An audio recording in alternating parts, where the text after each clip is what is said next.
How did you get that footage of Diddy? I figured most journalists would not disclose their sources. If Sean Combs watches this, what do you think he's going to feel? Like, wow, this is amazing. I think he's going to say this is the best documentary I've seen in a long time. My favorite villain? I kind of like Diddy.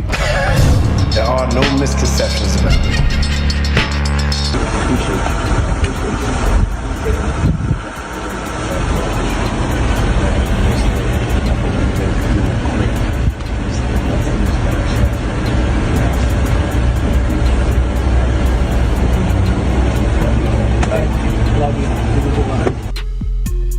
Is this real life?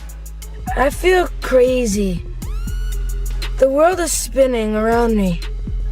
What's happening? You have 4 eyes. I have 2 fingers.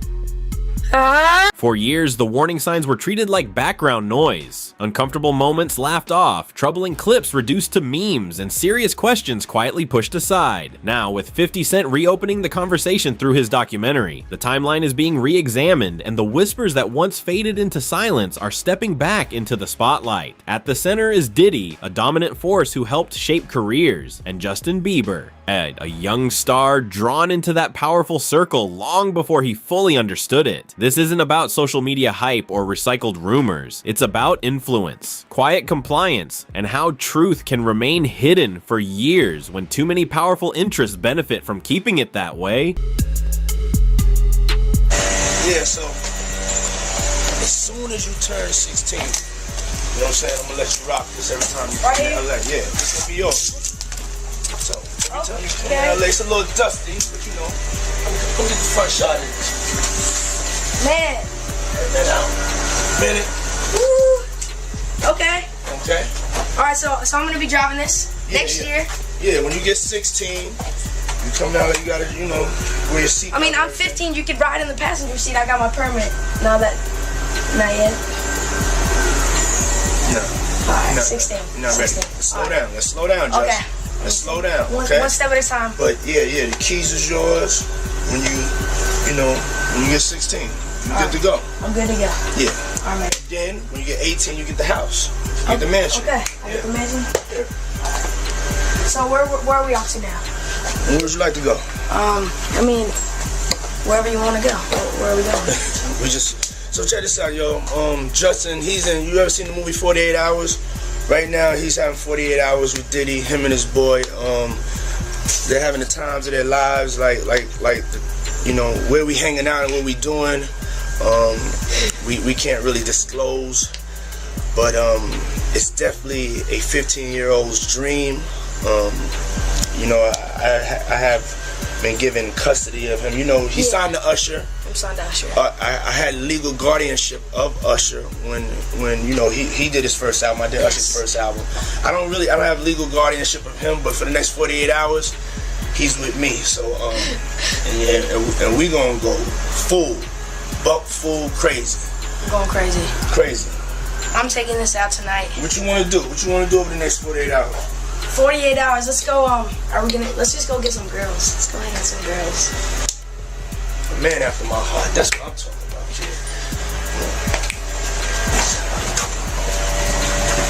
kid. Justin Bieber's rise was packaged as a perfect modern success story.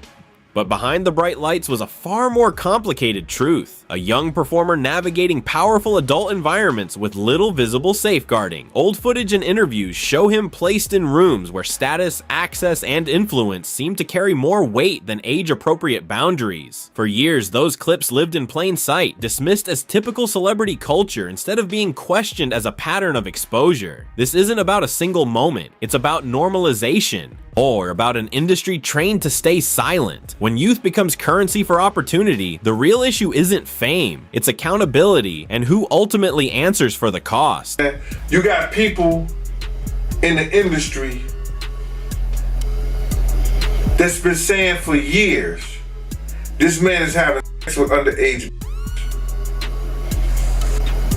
So now the federal government is looking at that like, yo, when is somebody gonna come forward? We got this information, this alleged information, but nobody's willing to come forward. Then they go on and say, yo, Shakur Stewart mysteriously dead. Supposed to be a self-inflicted wound. Person that had everything going for him in their life. Kim Porter dead. Somebody's car gets blown up.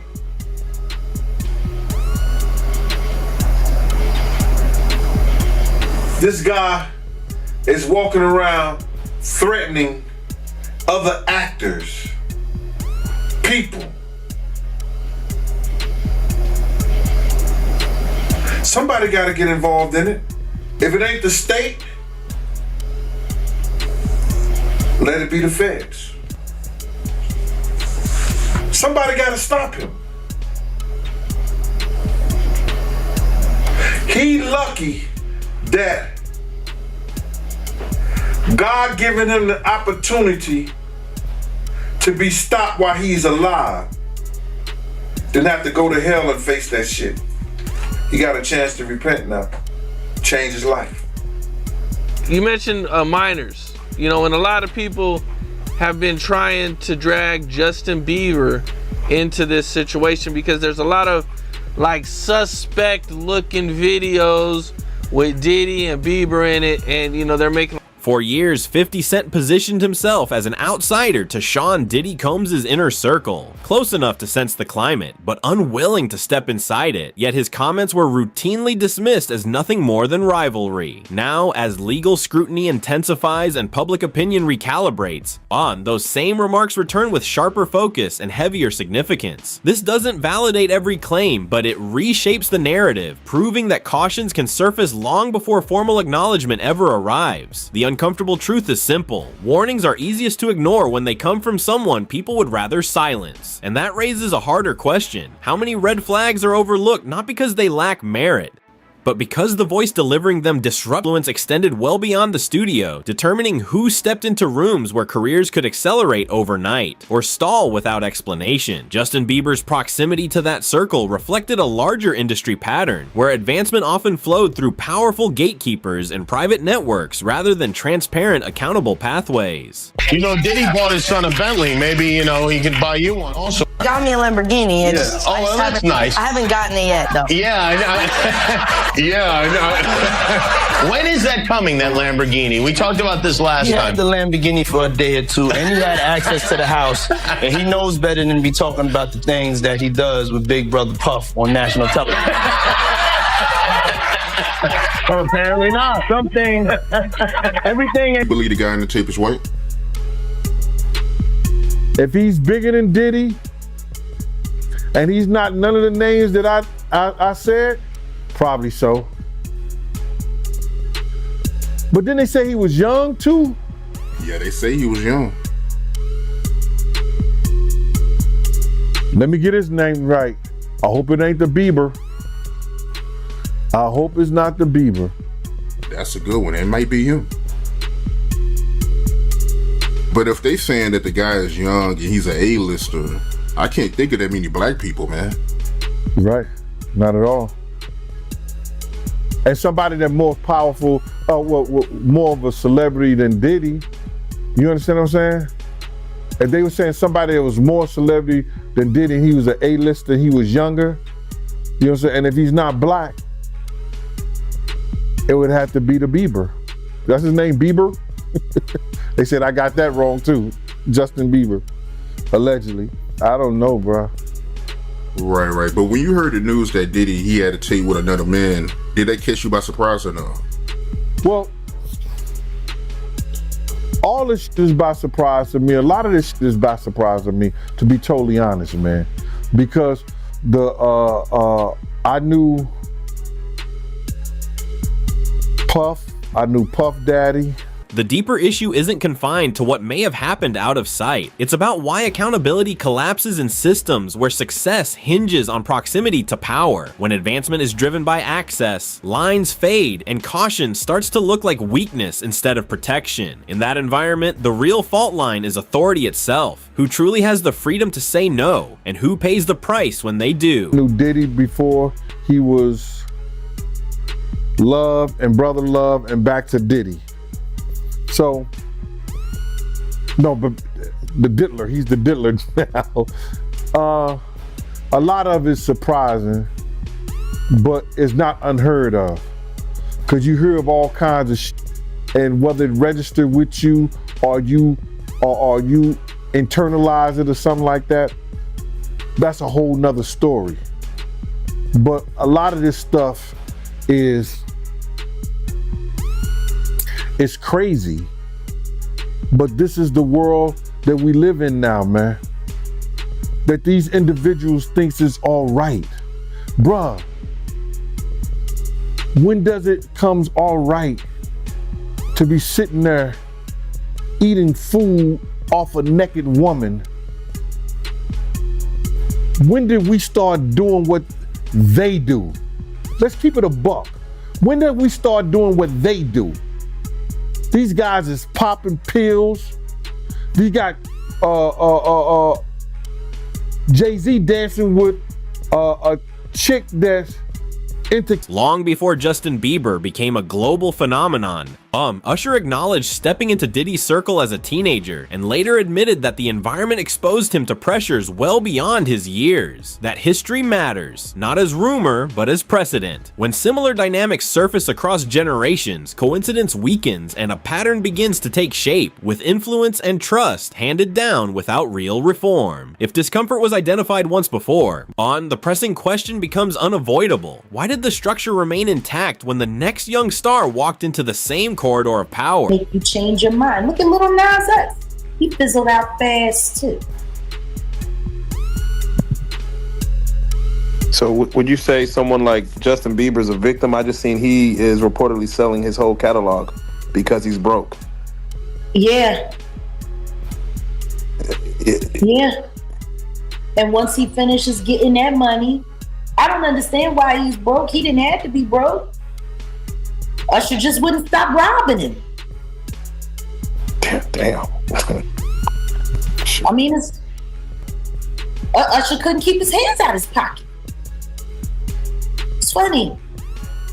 He got him signed and turned over custody to Diddy. And boy was never the same, and neither was Usher's pockets, because Usher's been living off of Justin Bieber's money. He ain't been living off of his own.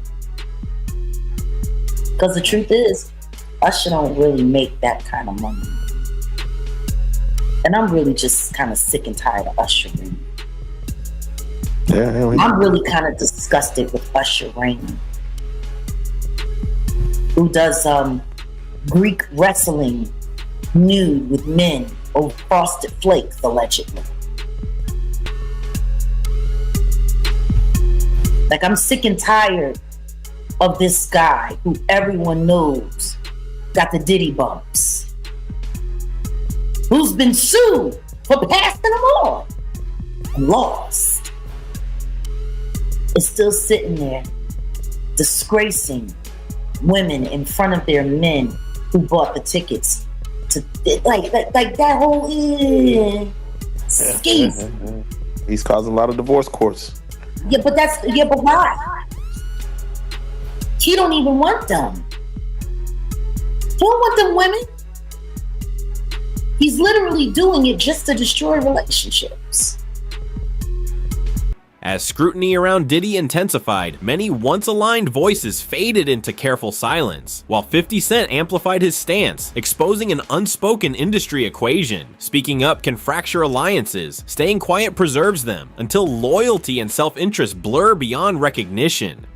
This isn't driven by panic as much as calculation, in a landscape where truth competes directly with professional survival. And when silence becomes the safest strategy, the question grows sharper. Is genuine accountability even possible within a system built to protect itself? I watched a video of an interview of Justin Bieber, and he was talking about Billie Eilish. And he was like, he was almost in tears. He's like, I just want to protect her. I just want to keep her safe. Yeah. What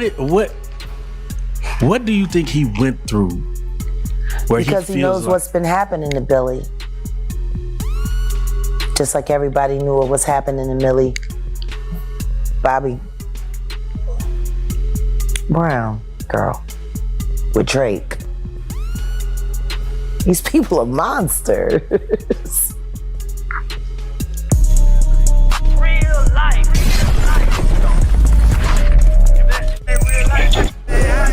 It ain't real life. Just a real thing. Real life street stars. You know what time it is.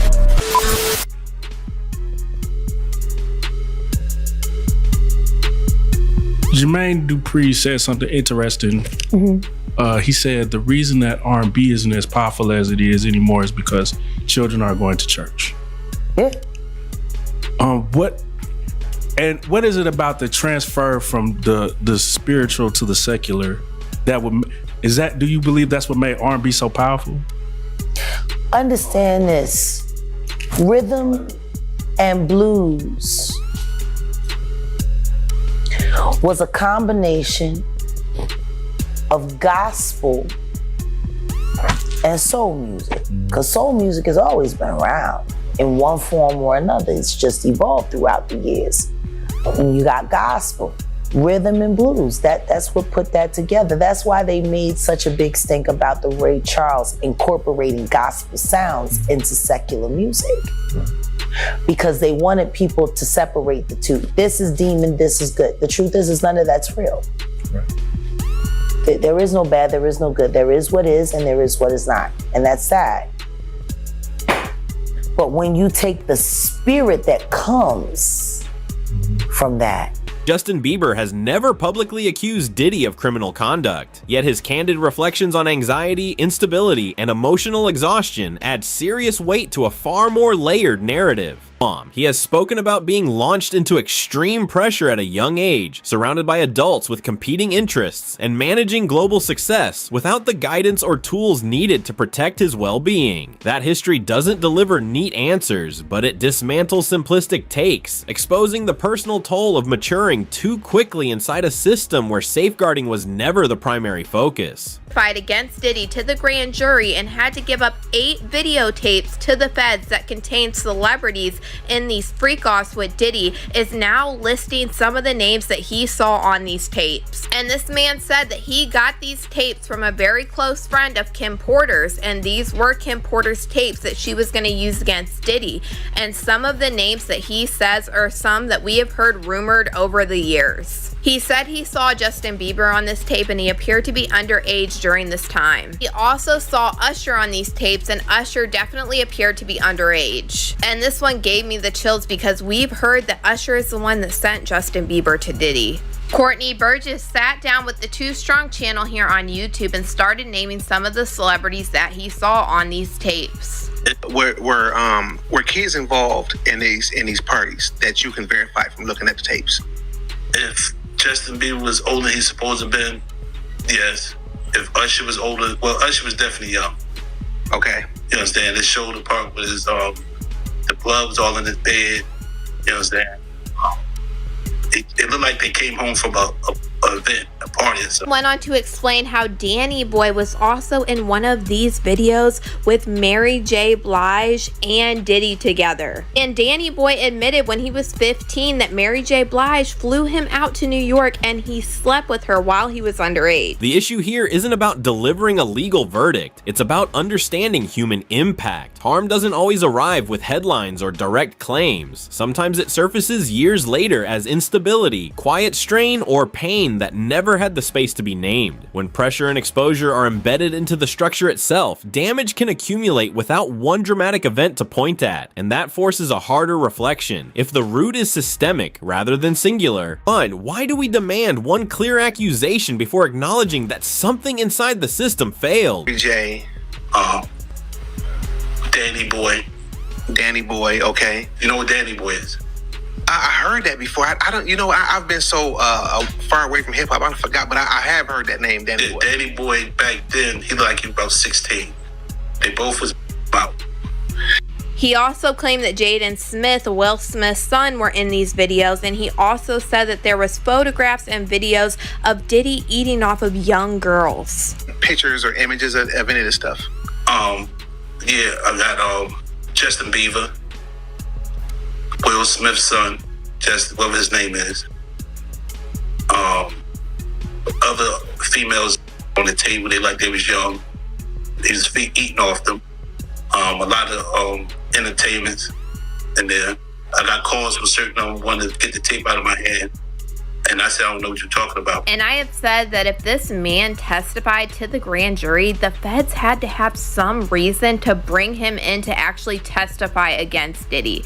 But y'all let me know what you guys think about this man naming all of the people on the Diddy tapes in the comments. When Diddy's story entered a federal courtroom, the tone shifted from online debate to structured examination, anchored in filings, testimony, and formal procedure. Indictments, rulings, and appeals defined what could be responsibly asserted, while simultaneously expanding the spotlight onto the institutions surrounding the case. Courts are designed to assess conduct, awe is not culture, and that gap leaves deeper structural concerns untouched. The signal is clear. Legality and morality are not identical, and a procedural resolution does not automatically repair systemic harm. So when a case closes in the record books, the more challenging question lingers. Does accountability stop at the verdict, or is that where the real reckoning begins? Do you think he has a mole or an informant in his camp that's cooperating? Oh, no doubt. No doubt. Listen, bro. Just doing law enforcement myself, just take for instance. I think the individual was a Syracuse former basketball player named Jason Barnes or Beard or something like that. He already had drug charges against him. The day Diddy house get raided, they catch him getting on a plane and they put him into custody. Didn't that sound a little weird? People didn't catch that. They either put him in custody for a couple of reasons. You understand? One, to make a witness out of him, or to safeguard him and protect him for anything that could happen to him, because they had already stated, allegedly, that he was some kind of mule for the people over there at Diddy's house. So now, with that information, that he was already known by the government for drug charges, wouldn't that be an individual that you use? I'm gonna give you something different. And I'm gonna give you something else that people don't even think. On the other day, I seen on the video that Puff had ran into Justin Bieber. They met up. And he started tapping him as if he was searching him and see if he had some kind of device on. Did you see that? Yep. Check this out. What if the federal government have already talked to Justin Bieber? And Diddy did that on tape. That means in his mind, he think this person may be a witness, right? The intersection of 50 Cent, Diddy, and Justin Bieber highlights a deeper truth about celebrity power structures. Authority concentrates at the top, vulnerability sinks to the bottom, and accountability often trails behind. Youth is marketed as raw authenticity, proximity is framed as mentorship, and silence is rewarded as professionalism, shaping a culture where imbalance feels routine instead of troubling. This isn't about pinning everything on one figure, it's about recurring dynamics that repeatedly lead to fallout. When the same framework keeps producing the same consequences, the real issue shifts. At what point do we stop treating the system as background noise and start recognizing it as the central problem?